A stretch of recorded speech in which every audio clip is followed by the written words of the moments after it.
Imagine a pristine, ice-covered expanse larger than Texas, rich in untapped rare earth minerals, oil, and natural gas, and positioned at the crossroads of global shipping routes. Well, this place actually does exist, and it's called Greenland. Now, imagine the United States adding this geopolitical goldmine to its territory. While a few months ago, this could have easily sounded like a geopolitical fantasy, this week President-elect Donald Trump has reignited some serious discussions about acquiring Greenland, calling it an absolute necessity for US national security and global freedom. But is buying Greenland even possible? Is it legal? Well, in today's video, I'm going to dive into the historical precedents, financial implications, and feasibility of this bold proposal to buy Greenland. But before that, if this is your first time on my channel, then hi, my name is Cameron Galbraith and I'm a finance professional based here in New York City. I make videos every week covering the stories that are impacting the world of business, so make sure to subscribe so you don't miss an upload. And with that said, let's start by taking a look back in time at the US's history of land purchases.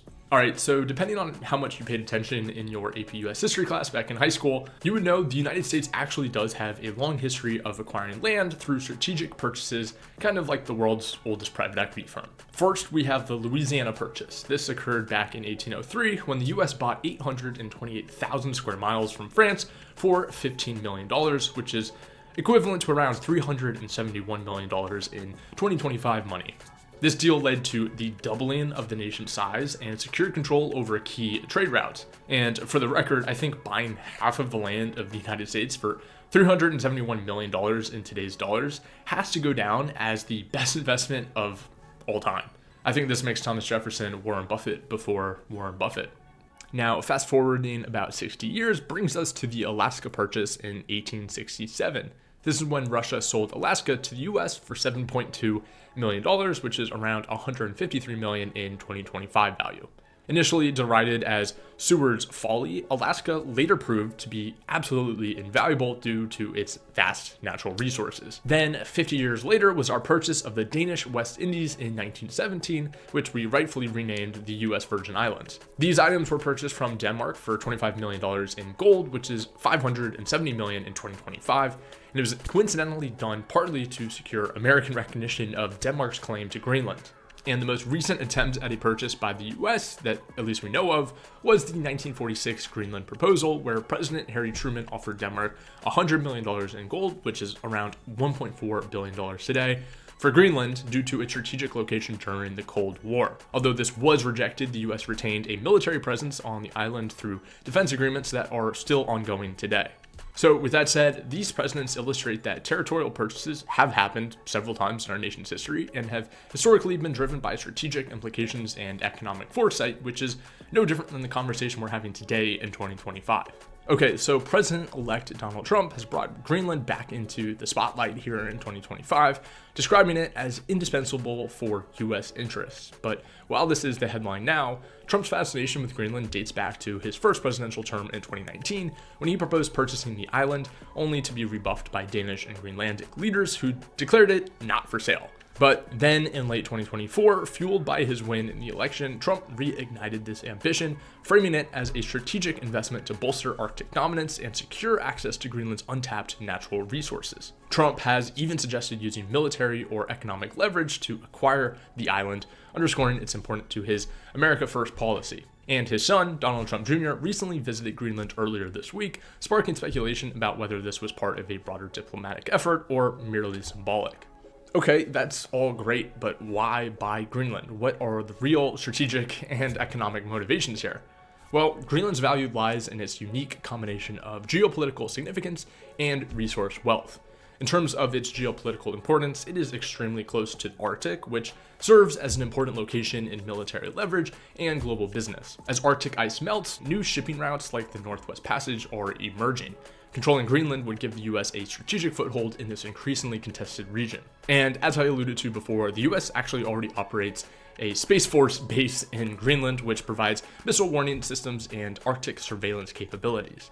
Greenland is also rich in rare earth metals critical for green technologies like electric vehicles and wind turbines. It also holds significant reserves of oil and natural gas, plus melting ice is making previously inaccessible resources exploitable, further increasing Greenland's economic value. Okay, so what would it cost? Well, Let's break it down. Estimating Greenland's value is complex, but for the sake of this video, it can be contextualized through some past purchases. Back in 1803, the Louisiana cost the US 3 cents per acre, which is about 74 cents per acre in 2025, while Alaska was purchased at 2 cents per acre, 36 cents per acre in 2025. With a landmass of 836,000 square miles, which is larger than Alaska, Greenland could theoretically be valued between $500 billion and $1 trillion based on its resource potential and strategic importance. While past deals were considered bargains at the time, modern geopolitics and market dynamics would make any attempt to buy Greenland far more expensive. If it really were up to the highest bidder, I'm sure the Saudis would have already bought it. Okay, but now let's talk about some of the legal and political challenges related to buying the island. Despite its appeal, acquiring Greenland faces some pretty significant obstacles. First is the sovereignty issues. Greenland is classified as an autonomous territory under Denmark, but has exercised significant self-governance since 2009. Any purchase would require consent from both Denmark and Greenland's population. Second is Greenlandic resistance. Greenland's Prime Minister Mut Egede, which I'm probably pronouncing incorrectly, has firmly stated that Greenland is not for sale, emphasizing self-determination as a core principle. But of course, as we know, that hasn't necessarily stopped purchases in the past. And finally, this would impact international relations.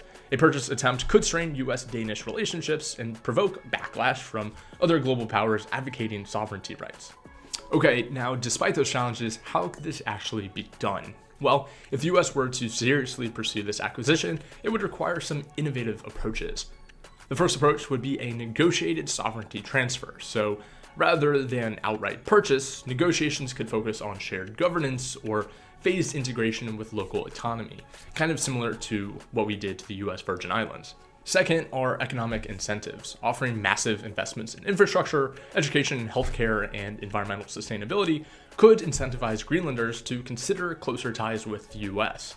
And finally, strategic partnerships. An offer for joint ventures in resource extraction or defense collaborations might be more feasible than full territorial acquisition. It also could save the US some money, which is a central ethos in a lot of Trump's plans for his presidential term.